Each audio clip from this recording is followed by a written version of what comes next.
lawyers representing Darleen Tana, notifying us that they had lodged proceedings in the High Court seeking judicial review of the Green Party, myself and the Honourable Marama Davidson as co-leaders and co-header our Governing Council. Yesterday evening at approximately 5:25pm, we received further notice that an application for an interim injunction had been filed at the Auckland High Court seeking an order that the planned special general meeting this Sunday not to go ahead. At approximately midday today, we received further notice that a hearing has been set down on that interim injunction at 10am tomorrow in the Auckland High Court. Over the last 24 hours, as you would expect, we have been working through our legal options and we continue to do so. I am confident that throughout this process we have continued to centre our green kaupapa. As these proceedings are currently before the court, I will not be able to make any further comments specifically about this case at this time. I am happy to take your questions, but please note that unfortunately my answers will be constrained by those present legal proceedings.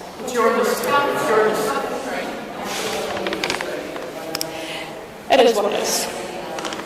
What's your understanding of the legality around an injunction around a special general meeting today? What jurisdiction? There's no legality around when you can meet?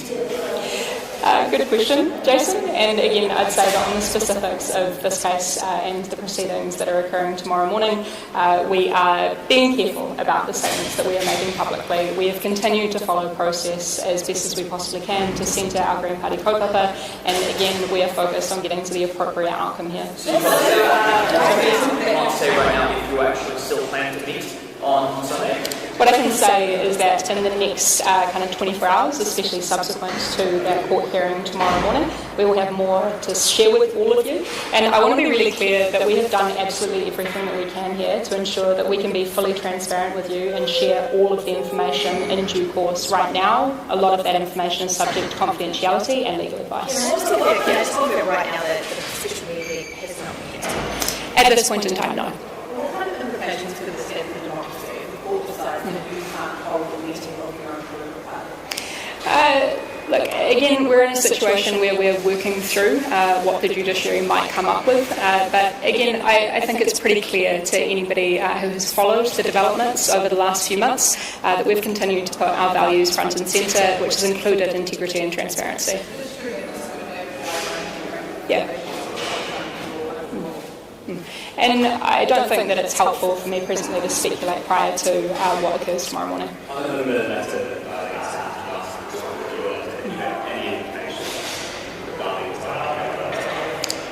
No. Have you had any further correspondence from her, or there been any interaction beyond the lawyer's correspondence you detailed here and since that letter from last week? None that I'm aware of, no. So the letter then still business as usual for the Green Party on Sunday with your hoi? As we said at the time that we outlined the process for the special general meeting, and when we received, and at the receipt of that letter, all of that would be considered by all of our party membership, and that letter has gone out to all of our party membership who have access to it, and it's been deliberated upon. Yeah.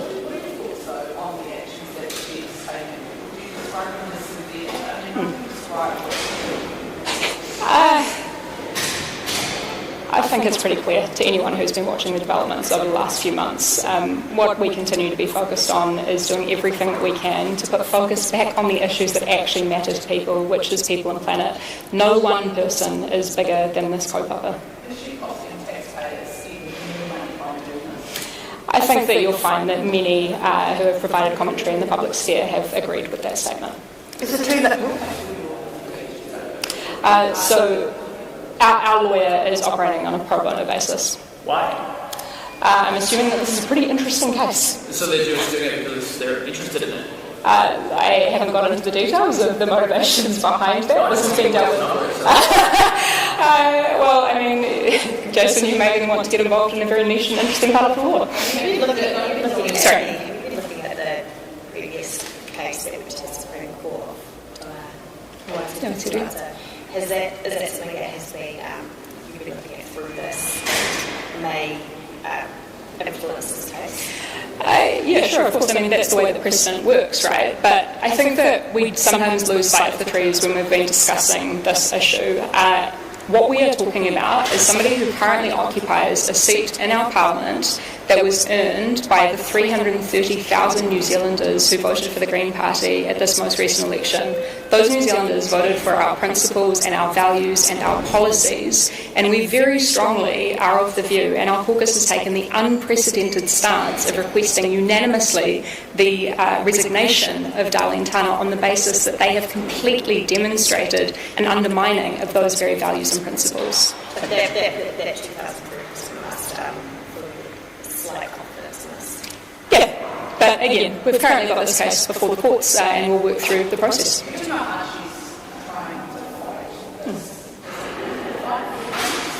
Let's talk about the real victims here, those workers that are identified in the executive summary that we've also worked really hard to provide to the public so that they can make their own judgments.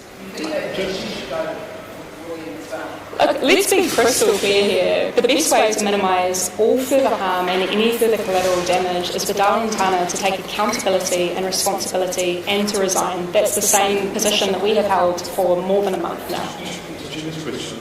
Are you alarmed that this is a court kind of telling a political party, members of a political party, that they don't have it? We don't know that yet. We don't know that yet. So we're waiting to see as to what occurs after those legal Given steps. that you haven't yet cancelled the event or postponed it, given that your lawyer's working for free, I mean, that's a pretty strong indication to us that this is a cut and dry case from your perspective. You don't see much merit in what she's accusing you of this injunction. Is that a fair characterization? I don't think it would be helpful for me to offer speculation to that effect, but we will have more to say tomorrow after those proceedings. Let's put it another way, is it keeping you awake at night? No.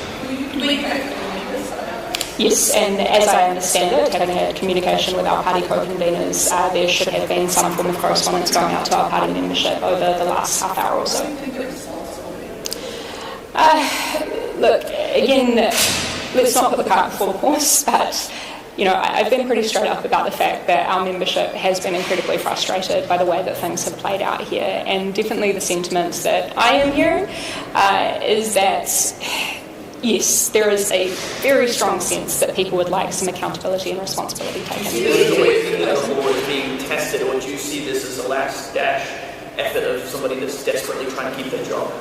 I'd leave that to the commentariat. Do you think we're surprised by Hannah's knowledge of trying to inject you from the meeting? I mean, guys, you've been following this. It is what it is. This is very much in line with the kinds of actions that we've seen over the last few weeks and months. So we're dealing with what we've got now right in front of us, and we have control over our actions, and our actions will continue to be led and centred around our Green Party values. Will you tell them a sense of Darleen Tana's motivation? I mean, your guess is as good as mine. Will you attend the hearing tomorrow? Sorry? Will you attend the hearing? I personally will not be at the hearing, but our legal representative will be. I will be in Ruapehu meeting with affected workers with the proposed closure of the mill.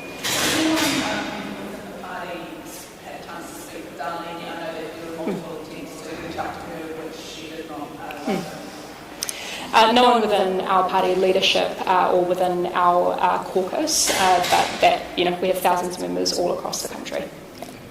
Do you know who's advising you? I've got absolutely no idea. What would be your message to said advisor? I think it just remains the same that we've been saying time and again, which is that, Darleen has an opportunity here to curtail any further harm, any further collateral damage, to take accountability, to take responsibility, and to step down. That will allow all of us to put our focus back on the things that we all say that we care about, which is people and planet. Do you think there is a sort of a group of people around Elizabeth Kitty who are sort of behind the scenes here and cooperating to kind of white hand you and what's the... I'm not that keen to speculate on that. Would your party, though, have been more transparent about this? Obviously, this all came to light through a staff investigation. Could it have been, brought to account? Could it have been more transparent about this with the public? Look, I'm confident that time and again, myself as co-leader alongside Marama and James and Marama did the best that they could with the information available to them and with values forefront of mind. But do you think perhaps if people had been more transparent, that you may be in a situation? Look, I think that hindsight is 20/20, but again, we're dealing with the situation that we've got. We are human beings that are consistently trying to do our best by our values and by the people that are involved in our party and by the general public that we're elected to represent. Were you anticipating a legal challenge to do this things I've never found it particularly helpful over the last few months to speculate on what might potentially be coming next, and all we've done is put every step in front of each other with our values at the forefront of mind. But didn't you at any point feel like, based on the things she was saying, this might be? Could have been, but again, what does that speculation give? There's no benefit to me thinking about it. Sorry? Yeah, but prepare for what precisely? I think, as we've all just found, this is a pretty novel situation. Do you think that... Sorry, it's a little bit political party. Would you call on the architect of the law to make any intervention should the court rule that you can't have your meeting? I don't think it's useful for me to speculate on that. Look, we are in an unprecedented situation, as I think all of us have canvassed many, many times over the last few months, where we're in a situation where the Green Party, for the first time ever, has said that we have a Member of Parliament who came on our list that we believe is not fit to be a Member of Parliament, and that was unanimously recommended by our caucus for them to resign.